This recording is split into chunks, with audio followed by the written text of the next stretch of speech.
Hello everyone, how are you? I hope you are doing well. आज हम start करेंगे breathing and exchange of gases.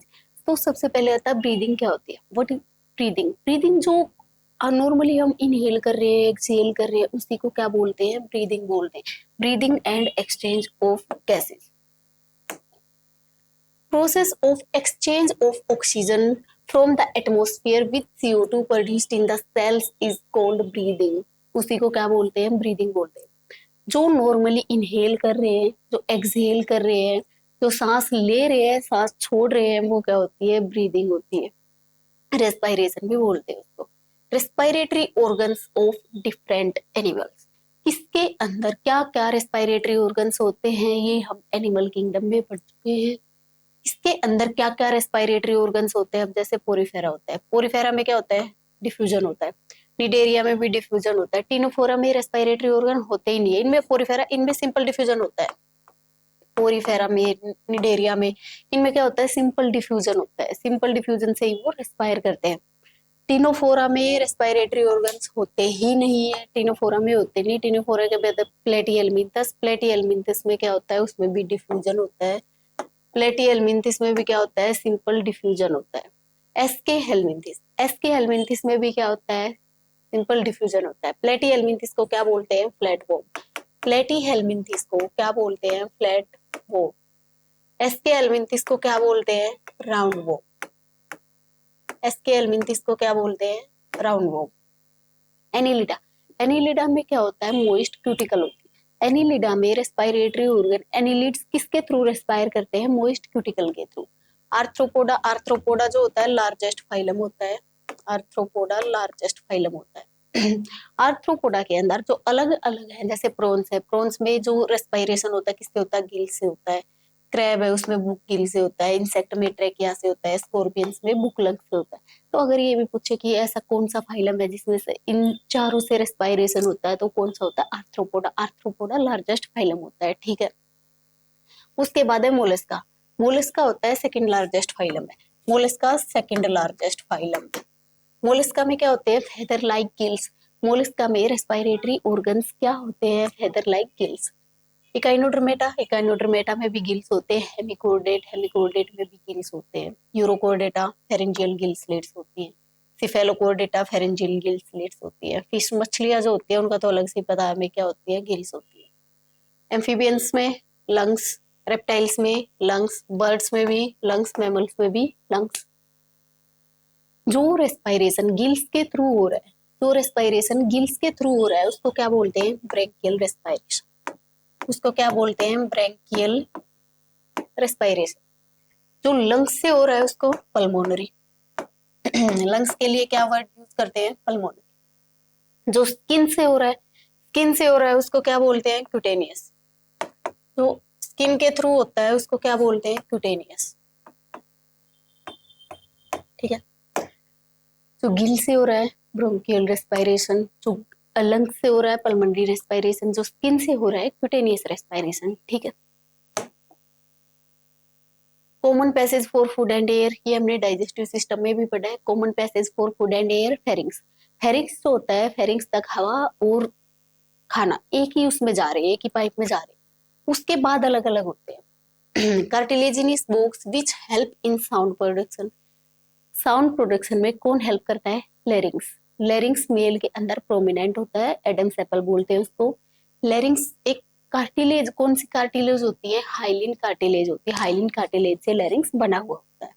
उसके बाद है opening of wind pipe. Opening of wind pipe glottis. Opening of food pipe gullet. Wind pipe किसको बोलते हैं? Trachea को। ट्रेकिया के अंदर कैसी शेप की रिंग्स होती है? सी शेप्ड रिंग्स होती है।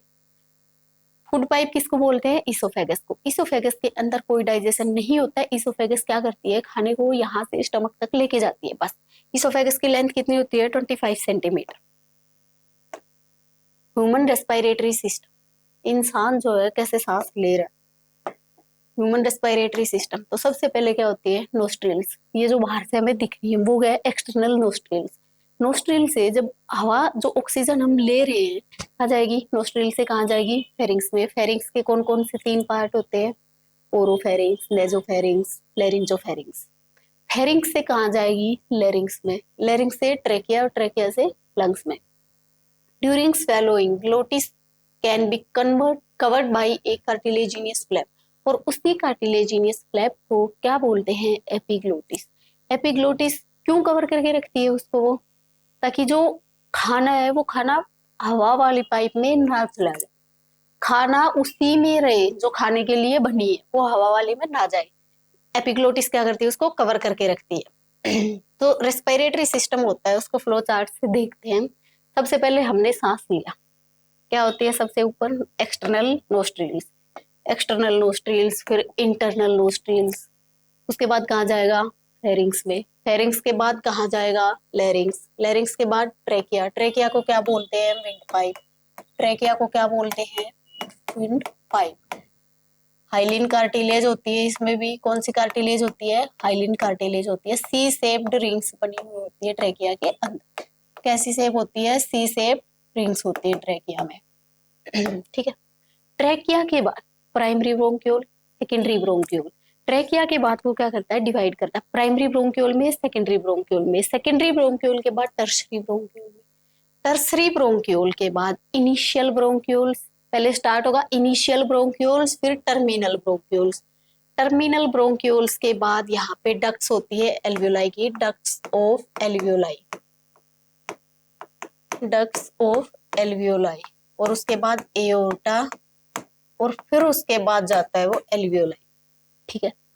Nostrils, external nostrils, internal nostrils, nostril से कहा जाएगा, फेरिंग्स में जाएगा, फेरिंग्स से कहा जाएगा, लेरिंग्स में, लेरिंग्स के बाद ट्रेकिया, ट्रेकिया को क्या बोलते हैं, विंड पाइप बोलते हैं, सी शेप रिंग्स होती है, कार्टिलेजिनियस होती है। ट्रेकिया के बाद primary bronchi, secondary bronchi, tertiary bronchi, initial bronchioles, terminal bronchioles, terminal bronchioles के बाद डक्ट्स ऑफ एल्वियोलाई या एल्वियोलस भी बोल देते हैं, एल्वियोलस। ठीक है। वहां से एओर्टा, एओर्टा से एल्वियोलाई, एल्वियोलाई के अंदर एक्चुअल एक्सचेंज होता है गैसेज का, एक्चुअल एक्सचेंज ऑफ गैसेज कहाँ होता है, एल्वियोलाई में, कहाँ होता है, एल्वियोलाई में। ठीक है। Incomplete cartilaginous rings are supported by, कहाँ तक, up to initial bronchiole, initial bronchioles तक ही सपोर्ट करी जाती है जो इनकम्प्लीट कार्टिलेजिनियस रिंग्स होती है। इनकम्प्लीट कार्टिलेजिनियस रिंग्स कहाँ तक होती है, जो ट्रेकिया के अंदर होती है, तो वहां तक ही होती है वो initial bronchioles. Lungs are covered by a double membrane, lungs are covered by a double layer membrane, क्या बोलते हैं उसको, प्लूरा। लंग्स की जो मेम्ब्रेन होती है उसको क्या बोलते हैं, प्लूरा। अब जो प्लूरा होती है, डबल लेयर होती है, डबल लेयर होती है, तो उसके बीच में, उसकी जो दोनों लेयर होती है उनके बीच में एक फ्लूइड भरा हुआ होता है, उसी फ्लूइड को क्या बोलते हैं, pleural fluid, pleural fluid. Lungs की मेम्ब्रेन कैसी होती है, डबल लेयर्ड होती है, डबल लेयर्ड होती है, बोलते क्या उसको, प्लूरा। अब जो डबल लेयर होती है, उसकी जो दोनों लेयर होती है उसके बीच में क्या भरा हुआ होता है, एक फ्लूइड भरा हुआ होता है, उसी फ्लूइड को क्या बोलते हैं, प्लूरल फ्लूइड बोलते हैं। कंडक्टिंग पार्ट, कंडक्टिंग पार्ट और रेस्पिरेटरी पार्ट। कंडक्टिंग पार्ट कौन सा होता है, एक्सटर्नल नोस्ट्रिल से लेके टर्मिनल ब्रोंक्यूल्स, एक्सटर्नल नोस्ट्रिल से टर्मिनल ब्रोंक्यूल तक क्या होता है, कंडक्टिंग पार्ट होता है। Respiratory part, alveoli and their ducts, क्योंकि एक्चुअल एक्सचेंज जो गैसेस का हो रहा है वो कहाँ हो रहा है, एल्वियोलाई में। ठीक है।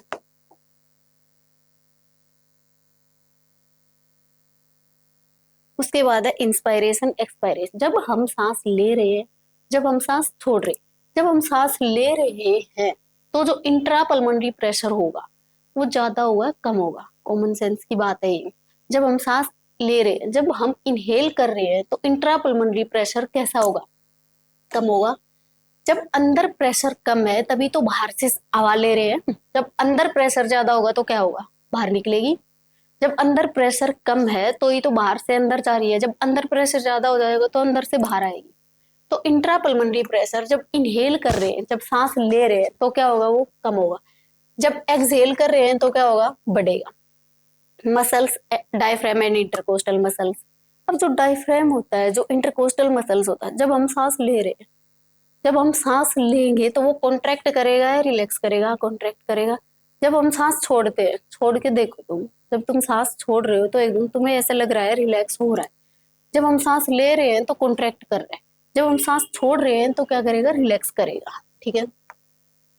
हिचकी आती है ना, जो कोई बोलता है कोई याद कर रहा है इसलिए हिचकी आ रही है, हिचकी क्यों आती है? क्योंकि जो हमारा डायफ्राम होता है, डायफ्राम नीचे चला जाता है, जहां वो होता है उसके नीचे चला जाता है वो। हिचकी इसलिए आती है ताकि वो दोबारा से अपनी जगह में आ जाए।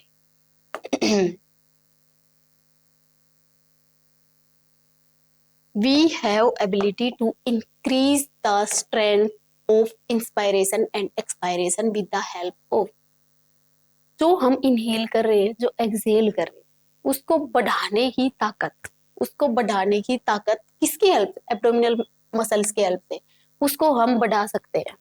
ठीक है।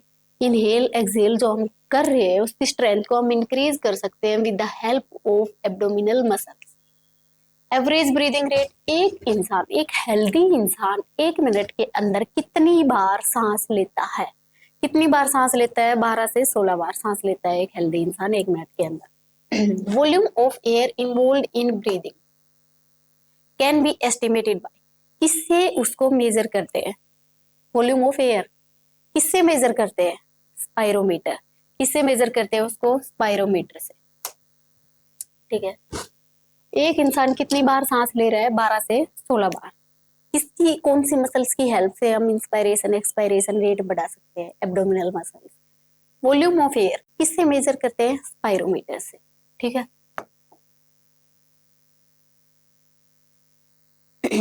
थोरेसिक चैम्बर होता है जो, थोरेसिक चैम्बर किसका बना हुआ होता है? Thoracic chamber dorsally vertebral column.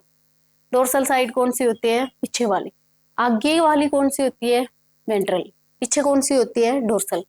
तो पीछे यहाँ हमारे क्या होते हैं? Vertebral column. पीछे वर्टिब्रल कॉलम है तो डोर्सली क्या होता है? वर्टिब्रल कॉलम होता है। वेंट्रली, वेंट्रली क्या होता है? स्टर्नम होता है। स्टर्नम को और क्या बोलते हैं? ब्रेस्ट बोन बोलते हैं। स्टर्नम को क्या बोलते हैं? Breast bone. ठीक है। लेटरली यहाँ साइड में जो होती है वो क्या होती है? रिब्स होती है। डोर्सली पीछे क्या होगा? वर्टिब्रल कॉलम होगा। आगे क्या है? स्टर्नम है। साइड में जो होती है वो क्या होती है? रिब्स होती है। लोअर साइड पे क्या होता है? डायफ्राम होता है। Thoracic chamber is made up of dorsally by vertebral column, ventrally by sternum, laterally by ribs, lower side by diaphragm.